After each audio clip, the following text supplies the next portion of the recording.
وَإِن يَمْسَسْكَ اللَّهُ بِضُرٍّ فَلَا كَاشِفَ لَهُ إِلَّا هُوَ وَإِن يَمْسَسْكَ بِخَيْرٍ فَهُوَ عَلَى كُلِّ شَيْءٍ قَدِيرٌ وَهُوَ الْقَاهِرُ فَوْقَ عِبَادِهِ وَهُوَ الْحَكِيمُ الْخَبِيرُ۔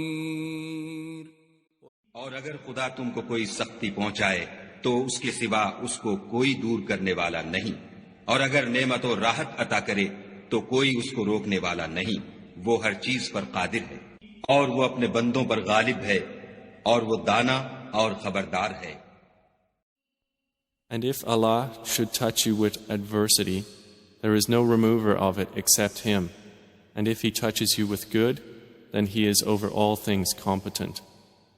And He is the subjugator over His servants, and He is the wise, the acquainted with all.